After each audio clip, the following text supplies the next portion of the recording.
A veces la gente viene y me dice, oye, el 1% de la población es psicópata.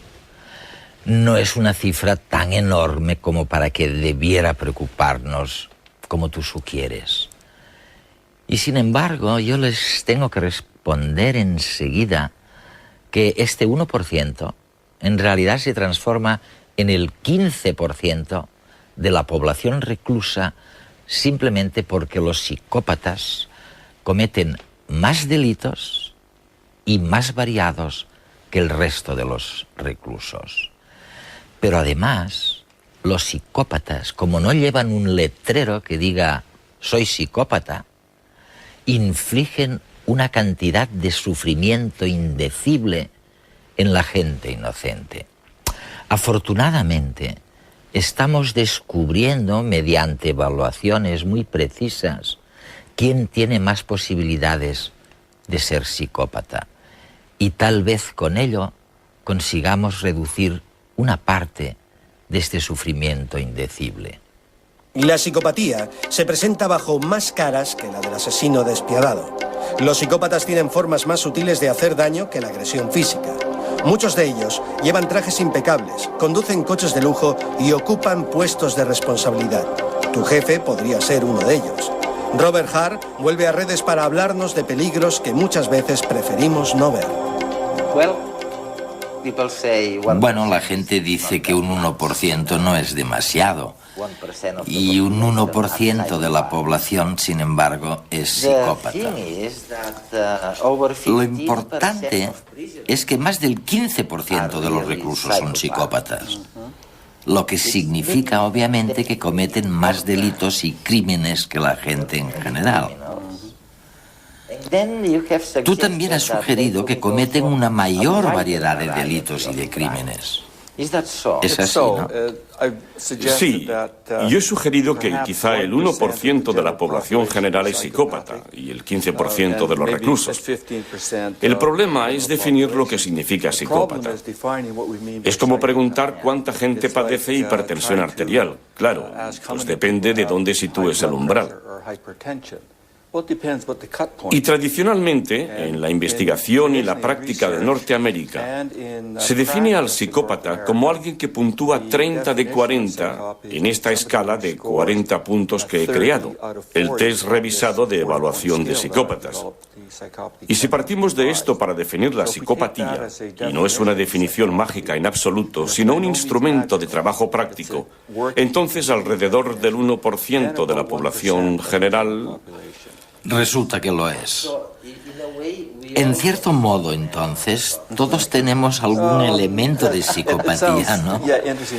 Vaya, suena interesante, pero lo más probable es que no sea así.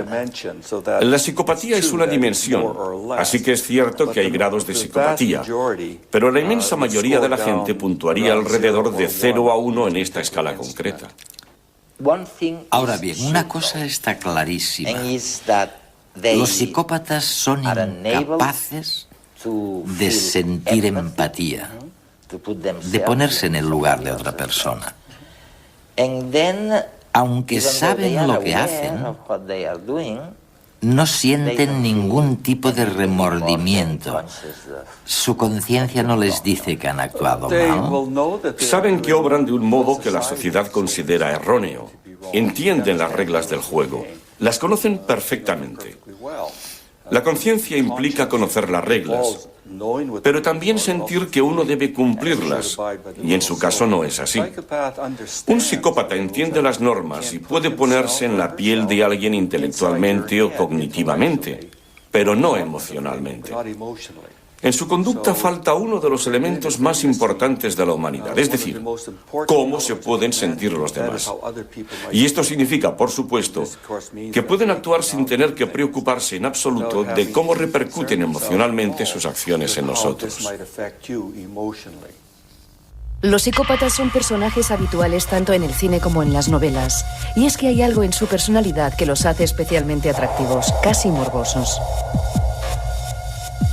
Normalmente se recurre a los ejemplos más extremos, asesinos en serie y criminales sangrientos que aterrorizan a todo el mundo. Pero no todos los psicópatas matan. Algunos pasan totalmente inadvertidos, al menos para los que no sufren su personalidad maligna. Podemos encontrar psicópatas en cualquier sitio. Tu hermano, tu jefe o la cajera del supermercado podrían ser algunos de ellos. Se calcula que los psicópatas son el 1% de la población. Eso quiere decir que en España hay más o menos 447.000 psicópatas.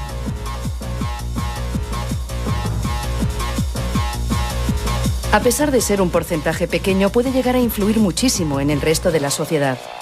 Solo hay que fijarse en los grandes fraudes financieros que han arruinado a miles de personas. Detrás hay una mente psicópata. Alguien a quien no le importa dejar a familias enteras en la bancarrota.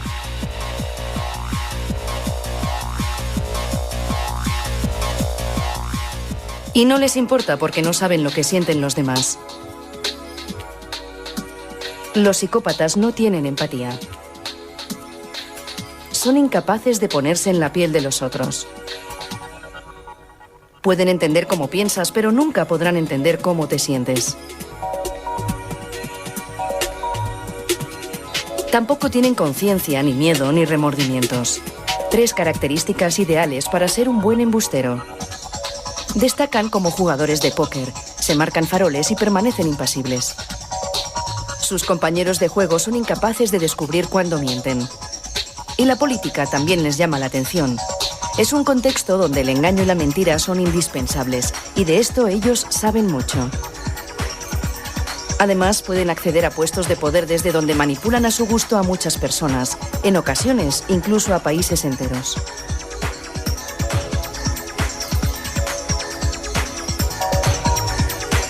Y a pesar de conseguir sus objetivos, los psicópatas no se dan por satisfechos. La alegría y la felicidad son 2 sentimientos que nunca van a experimentar. De hecho, nunca van a sentir nada más que frustración, rabia y deseo sexual. Pero esta limitación emocional, en vez de hacerles sentir desgraciados, tiene el efecto contrario. Se creen seres superiores, perfectos. Para los psicópatas no hay nada raro en su forma de ser, al contrario, el problema lo tienen los demás. Y lo más trágico, no hay terapia para curarles porque no hay nada que curar. Simplemente son así y nada los hará cambiar.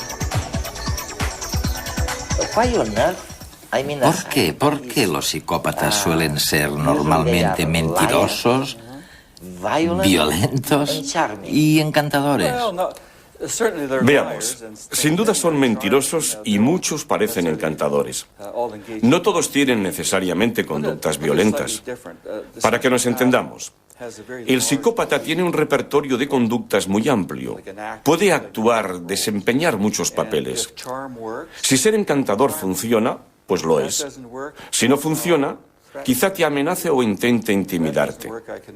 Si tampoco funciona, entonces recurrirá a la violencia. La clave es que todas sus acciones tienen un componente depredador. Es como cuando un gato persigue a un ratón. Al gato no le importan en absoluto los sentimientos de su presa. No entran en su conciencia, ¿sabes? Este es el enorme problema de los psicópatas. La cantidad de sufrimiento que pueden infligir a la gente que no es consciente a lo mejor de que su jefe o su mujer o su marido es un psicópata. Exacto. Si pensamos en nosotros como en un ratón y en el psicópata como en un gato, esto explica muchas cosas. Y podemos preguntarnos, ¿es que no se dan cuenta del dolor que están provocando a los demás? No solamente han lastimado físicamente a alguien, además han acabado con los ahorros de toda su vida, con su pensión. ¿Es que no entienden que está mal? Pero somos nosotros los que no entendemos que este tipo de personas no piensan ni sienten como nosotros. Y hasta que no comprendamos que tienen una manera distinta de ver el mundo humano, estaremos condenados a ser sus víctimas. Dices que son depredadores. Depredadores sociales sería una buena manera de expresarlo. Pero también explica hasta cierto punto dónde podemos encontrarlos. Los psicópatas están donde quiera que haya una oportunidad de algún tipo.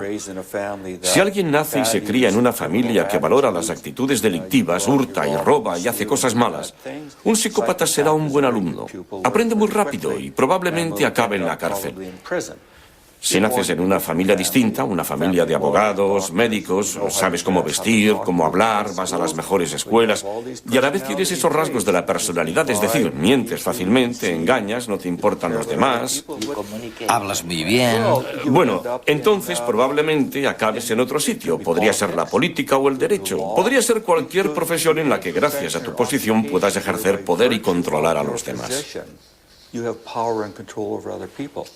¿José un psicópata?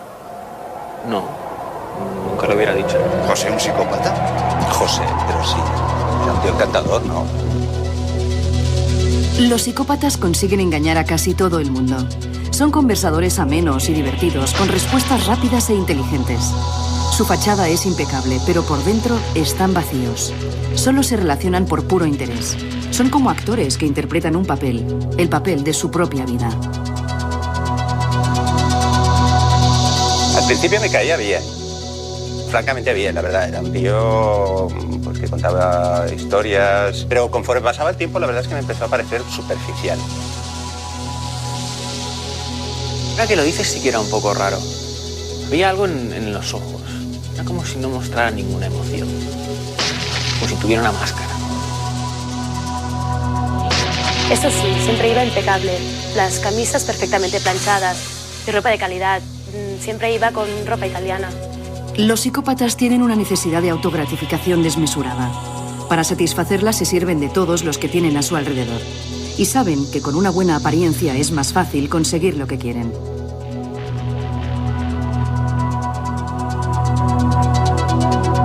Lo que sí que te diré es que era un tío que tenía bastante cara, muy poco cumplidor. Llegaba tarde, sí, casi a diario además. Lo que pasa es que al jefe parecía no importarle, siempre se lo pasaba por alto. Son impulsivos y les cuesta mucho cumplir con las obligaciones y los compromisos. Pero también quieren destacar y llegar a lo más alto rápidamente. Son contradictorios por naturaleza.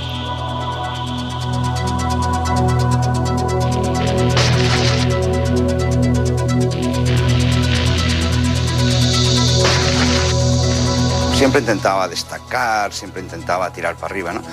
Y no le importaba cómo. A mí me tenía amargada. Siempre pedía los informes a última hora y larguísimos. Y luego se colgaba en las medallas. Los psicópatas identifican a los más vulnerables y se aprovechan de ellos. Ven a las personas como simples objetos que les pueden beneficiar y no sienten ningún remordimiento. Es más, para ellos, el débil también es un imbécil, alguien que está pidiendo a gritos que le exploten.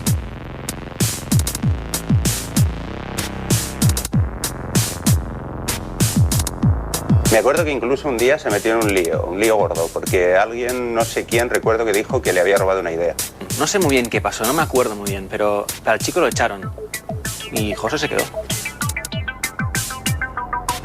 Mienten y manipulan de manera natural. Además, son completamente ajenos a la posibilidad de que les descubran. Y aunque les pillen, no se avergüenzan ni se muestran perplejos. Simplemente cambiarán la historia para que sea consistente con la mentira. Viven al día, sin pensar en las consecuencias de sus actos. El futuro no les preocupa demasiado.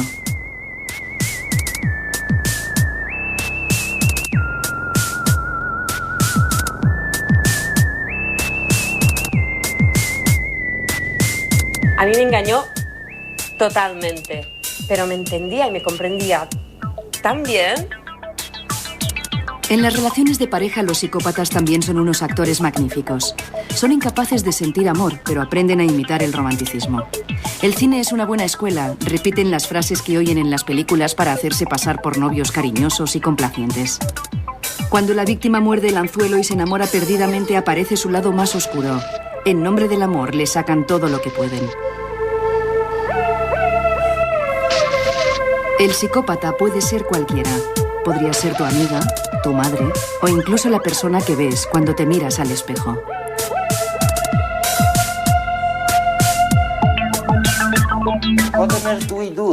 Oye, entonces, ¿qué caray podemos hacer? ¿Cómo sabemos que nos enfrentamos a alguien que supone una amenaza personal?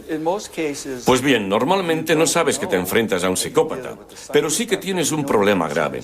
Por ejemplo, Una mujer cuyo marido la maltrata se va con otras, no se ocupa de la familia.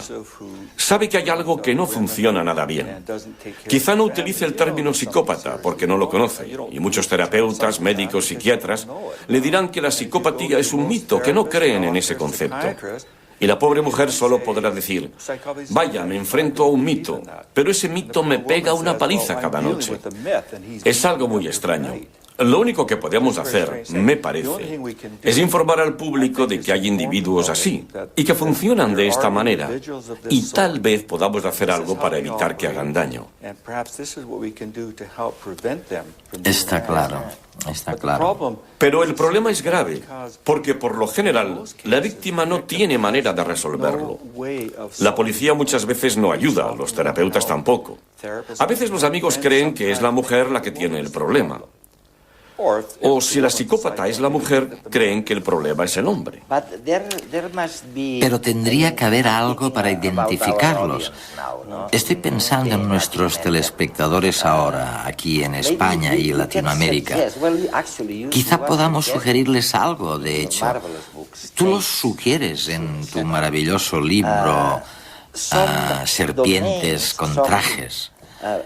Dices que hay algunos elementos antisociales, afectivos, personales o del estilo de vida que están claramente marcados. Por ejemplo, en la esfera interpersonal, ¿qué crees?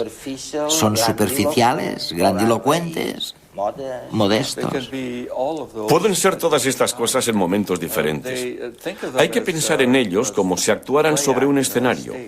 Adoptarán el personaje que más les convenga para la situación. Los que lo analicen con detenimiento verán que esa actuación no es demasiado buena, sino puro juego sucio. Pero la gran mayoría no tendrá el tiempo o la energía para ir más allá de la fachada. Creerá que la persona es lo que aparenta. Habla muy bien, te dirá que tiene mucho dinero, que hará cosas fantásticas por ti. Y por supuesto nunca sucede. Pero no solemos ahondar tras la superficie. Es como si el fondo fuera menos importante que la forma. Los políticos son expertos en eso. Más de una vez me he planteado qué pasaría si un político dijera la verdad y solamente la verdad e intentara que le eligieran de ese modo. Cosa difícil. Sí, sería muy difícil.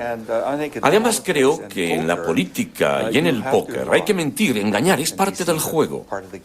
No estoy diciendo ni mucho menos que todos los políticos sean psicópatas. Pero si yo fuera un psicópata, si tuviera todas las habilidades sociales necesarias, supiera qué hay que hacer, quizá lo intentaría con la política, porque las oportunidades están ahí. Sería genial. Y de paso, con el estilo de vida, ¿qué pasa? ¿Resulta también muy variable? ¿Tienen los psicópatas un estilo de vida especial? El estilo de vida de la mayoría de los psicópatas consiste en buscar nuevas oportunidades, nuevas sensaciones. Buscan estímulos, se aburren con mucha facilidad. Por eso, normalmente no trabajan en el mismo sitio durante demasiado tiempo. No se pasan muchos años en una pequeña empresa con el objetivo de llegar a dirigirla. Lo que hacen es buscar otras oportunidades en lugares más grandes en los que saciar sus ansias. Tienden a ser bastante impulsivos, pero de una manera controlada. Cambian de trabajo rápidamente. No necesariamente se lían a puñetazos, aunque podrían hacerlo, pero normalmente no lo hacen. Buscan nuevas cosas por hacer. Y no es lo mismo que con los paracaidistas o los escaladores, que asumen muchos riesgos. Exacto. Esta gente lo ha planeado todo. Sabe cuáles son los riesgos y ha decidido que lo que les toca es asumir el riesgo e intentar superarlo. Los psicópatas lo hacen de una manera natural, asumen riesgos, pero por lo general lo hacen a costa de otra persona. Si él pierde, tú pagas por ello. Y, por supuesto, son antisociales. Bueno, antisociales en el sentido de que no se acogen a las reglas de la sociedad. Mucha parte de su conducta podría considerarse legal, y a menudo lo es, porque saben operar dentro de los límites de la ley. Pero donde mejor se mueven es allá donde los límites son flexibles. Pensemos en una organización de nueva creación, o en la desintegración de la Unión Soviética cuando sobrevino el caos. ¿Qué pasó entonces? O pensemos en la antigua Yugoslavia, cuando todo se viene abajo, cuando las antiguas reglas dejan de ser aplicables. Entonces, moviéndose con agilidad en el escenario, sintiéndose en su salsa, tendremos a un psicópata aprovechándose de la situación.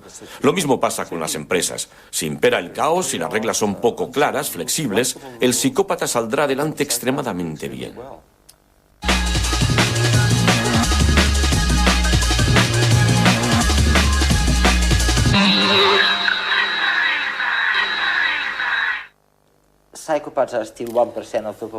Bueno, hemos dicho todo eso y los psicópatas siguen siendo el 1% de la población. Pero este trastorno, o lo que quiera que sea, ¿es una enfermedad mental o no lo es? No.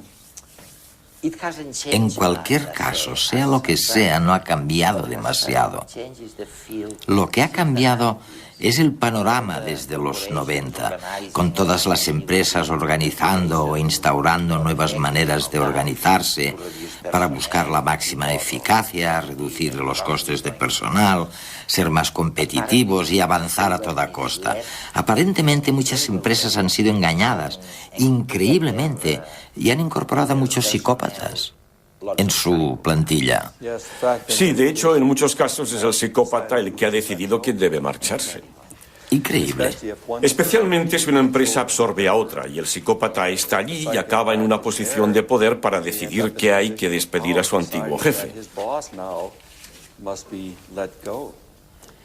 ¿Y cómo sucumbieron a este engaño tantas empresas? Pues igual que todos nosotros. En realidad, un buen psicópata podría convencerme de que no le pasa nada malo, por lo menos a corto plazo. Si tuviera suficiente tiempo y energía para averiguar más sobre esa persona, quizá podría encontrar dónde está el problema. Pero en la mayoría de los casos las empresas no lo hacen. Los departamentos de recursos humanos no entrevistan adecuadamente a los trabajadores nuevos. Suelen confiar en la recomendación de otra empresa o... Van deprisa siempre. Sí, van con prisas. Y esa persona suena bien, parece que puede aportar algo valioso a la empresa. Ni siquiera comprobamos los currículos. Por desgracia, tenemos psicólogos y jefes de personal que utilizan test psicológicos para estudiar a la gente. Pero un psicópata puntuará normal. Estos tests no significan nada. Los psicópatas saben torearlos. ¿Cuál es la receta entonces? ¿Cómo pueden hacer una criba las empresas, digo, para evitar la manipulación? Bueno, lo primero, y esto se aplica a todas las empresas, pero no solamente al mundo empresarial. Todos nos casamos, hacemos amigos nuevos, etcétera, etcétera. Lo primero es comprobar las cosas.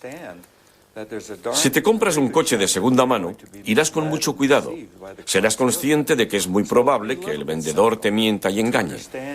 Hay que ser un poco cínicos y entender que las cosas no son en absoluto lo que aparentan. Hay que investigar. Si lo hiciéramos con nuestras relaciones personales o en los negocios, nos iría mucho mejor. Esto no significa que debamos contratar a un detective privado para analizar a cada trabajador nuevo, aunque en algunos casos no sería tan mala idea. Especialmente si existe la probabilidad de que esa persona llegue a un cargo de mucho poder dentro de la organización. Y pueda depredar. Sí, de hecho puede llegar a destruir a la empresa. Pero en algunos casos, una organización puede querer contar con un psicópata, porque sus actitudes, su personalidad y su conducta quizá encajen con la filosofía de la organización. En aquel momento. Sí, piensa por un momento en el crimen organizado, ese sería un ejemplo extremo. Pero hay muchas otras organizaciones en las que en un momento concreto, con un psicópata las cosas irían bien, todo encajaría. Sin embargo, al final la empresa acabará sufriendo, porque los intereses del psicópata no son los intereses de la empresa, sino los propios, el interés personal. Ferran Ramón Cortés ha escrito un libro en el que analiza cómo algunas personas utilizan a sus compañeros para su propio beneficio y compara los rumores que propagan con los virus biológicos.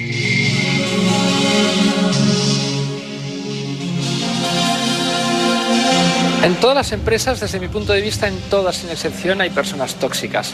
Lo que pasa es que infectan más o menos. El mecanismo que utilizan un virus muy particular que es el rumor. Y a través del rumor, la enfermedad que provocan es la rotura de la comunicación interna y la desestabilización, en muchos casos, de la propia organización.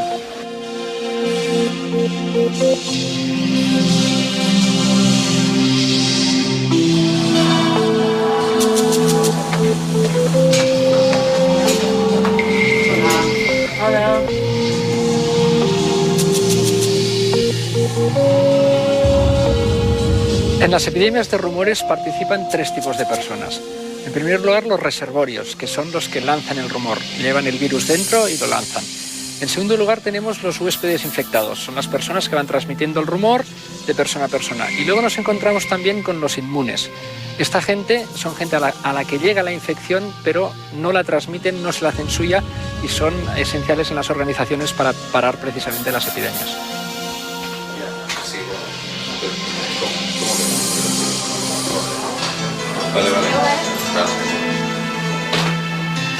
Los rumores, igual que los virus, van pasando de unos a otros, se van contagiando hasta que alcanzan una parte sustancial de la plantilla. Por el camino van intoxicando y lo que producen es una destrucción de la comunicación interna. Hay situaciones propicias para que empiecen estos procesos de epidemia de rumores. Una de ellas es cuando hay situaciones de cambio. En las situaciones de cambio se generan muchos rumores porque proyectamos nuestros miedos, sobre todo en el peor de los escenarios, en forma de rumores que difundimos a gran velocidad. De la información original, el rumor elimina detalles esenciales, lo sustituye por otros, haciendo la historia más interesante, más incisiva y por tanto también más contagiosa. Es lo que es la mutación, que igual que ocurre con los virus, en cada mutación ganamos un estadio en virulencia.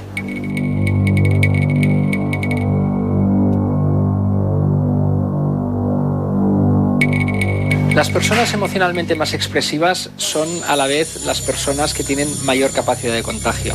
En circunstancias normales son personas imprescindibles en las empresas porque ayudan a crear climas de compañerismo, ayudan a generar relaciones y ayudan a funcionar la compañía. Pero al mismo tiempo, infectadas por una cadena de rumores son también las más peligrosas.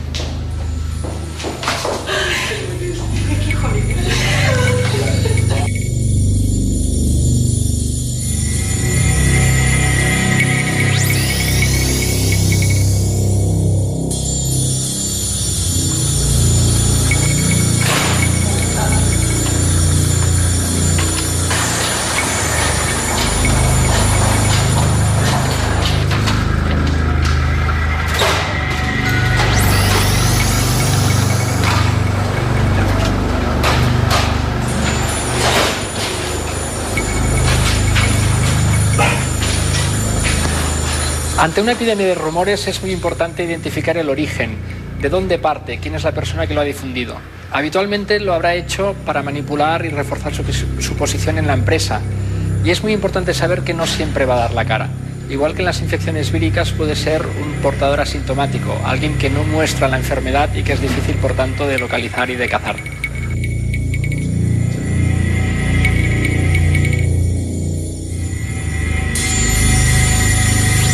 Al igual que en otras infecciones víricas, aquí también existe la posibilidad de tener una vacuna. La vacuna que yo propongo son un conjunto de actuaciones que lo que quieren es reforzar la confianza entre la gente. Con confianza se produce inmunidad y los rumores llegan porque siempre están allí, pero no calan y no dañan a la organización. ¿La psicopatía tiene causas genéticas o depende del entorno?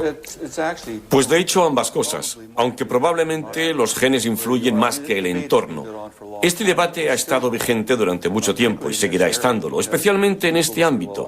Porque la pregunta que se hace la gente es, ¿el psicópata nació malvado o se volvió malvado?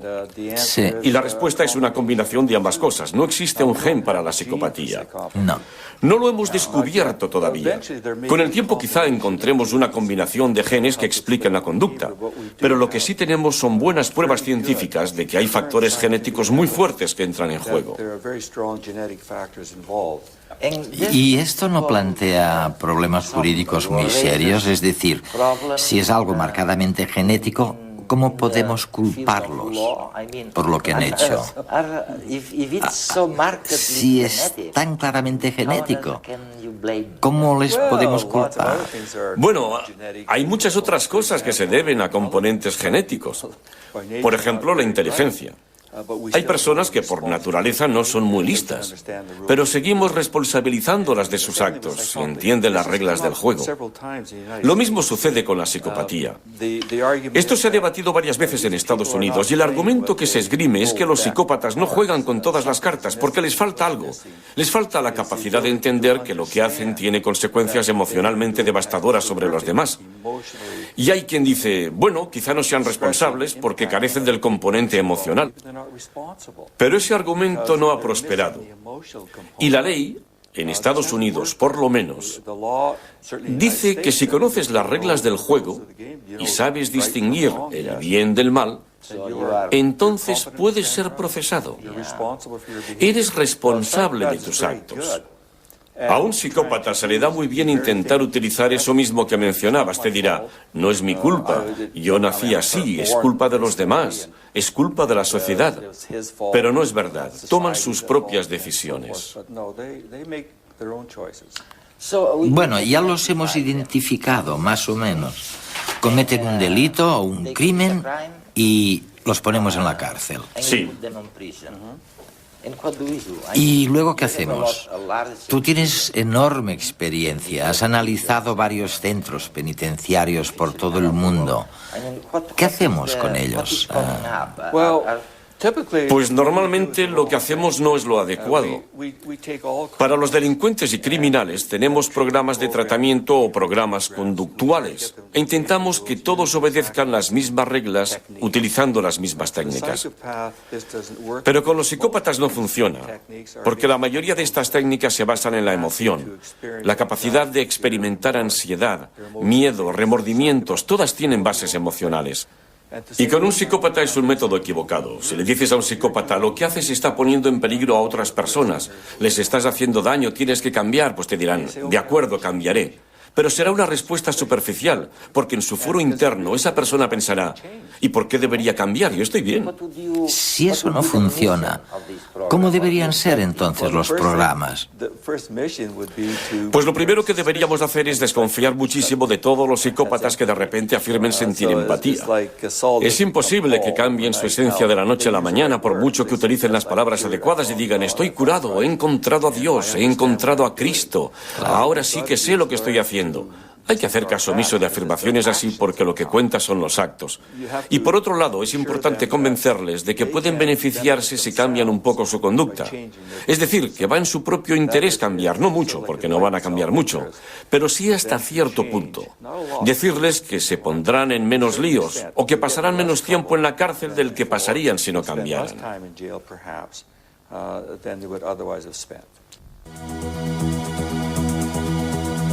El psicólogo Robert Hare es el creador del examen psicológico más utilizado del momento para identificar a psicópatas, la escala Hare. En este método se evalúa si un individuo cumple algunos de los 20 criterios establecidos en la escala Hare. Estos criterios no son más que rasgos característicos de la personalidad psicopática. Algunos ejemplos de ellos son la falta de empatía, el encanto superficial o un egocentrismo extremo. Para llevarla a cabo, el paciente es sometido a un cuestionario estructurado.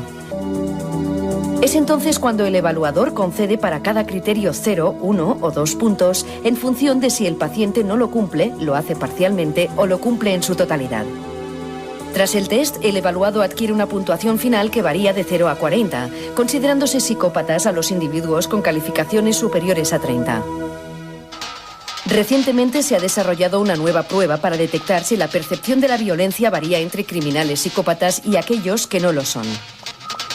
Su resultado ha sido un éxito y tan solo 10 minutos parecen suficientes para reconocer individuos con trastornos psicopáticos. Este examen sencillo obliga al evaluado a clasificar palabras en agradables, desagradables, violentas o pacíficas. Por ejemplo, ¿es la palabra sangre agradable o desagradable? Y matar, ¿se cataloga como violenta o pacífica? El tiempo requerido para asociar términos tanto de forma correcta como errónea parece ser mucho menor en psicópatas, dejando constancia de la concepción anómala que poseen de la violencia.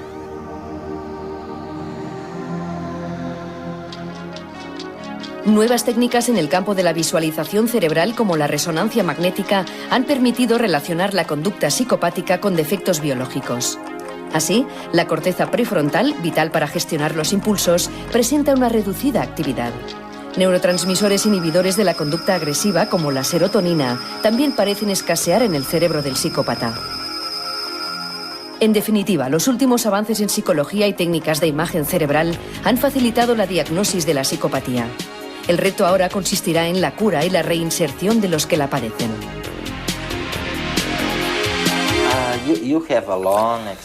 Cuentas con una larguísima experiencia, has trabajado muchísimos años en este campo.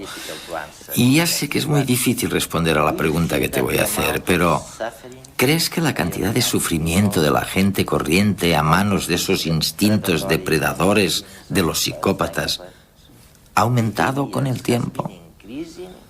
¿O te imaginas que hace años era mucho peor? ¿En qué punto estamos? Ahora tenemos tu escala para medir. Hemos empezado a darnos cuenta de que son diferentes. ¿Está mejorando la situación? No sabes cuánto me gustaría saberlo. Todo funciona por ciclos. Si nos remontamos a la Baja Edad Media, cuando proliferaban las ciudades-estado, cada pueblo era un estado.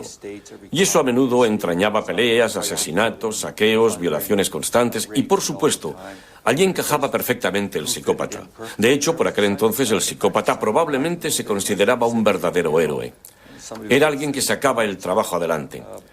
Creo que lo mismo sucede ahora. Hay muchas situaciones en las que los psicópatas realmente pueden prosperar.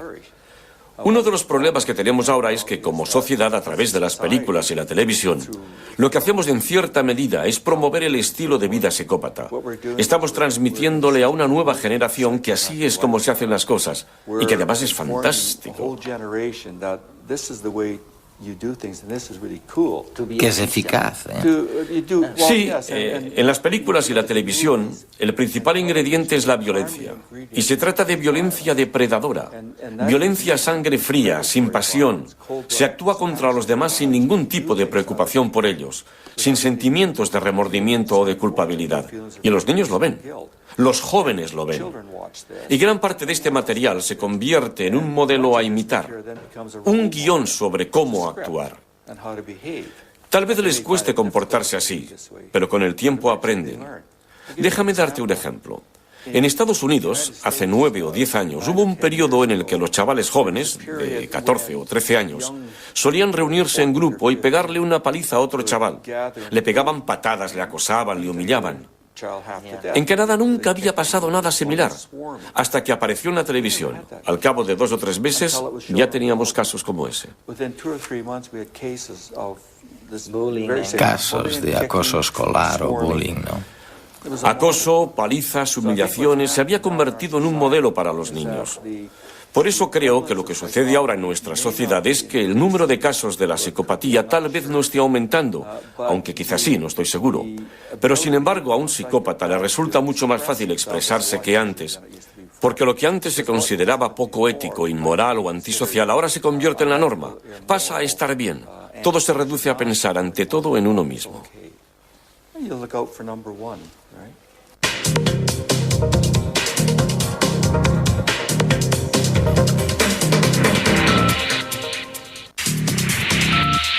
La conclusión quizá pueda ser esta. Hay personas que se defienden del mundo, que encuentran motivos para la amenaza con una autoestima débil o egocéntrica pero muy quebradiza y utilizan una violencia reactiva, una violencia que en su perspectiva es defensiva pero que produce agresión y dolor en los otros. Otros, por el contrario, ven el mundo no como una amenaza sino como una oportunidad para dominar, para controlar, para desear un control que otras personas ni siquiera lo pueden soñar. Son los psicópatas, son los agresores depredadores.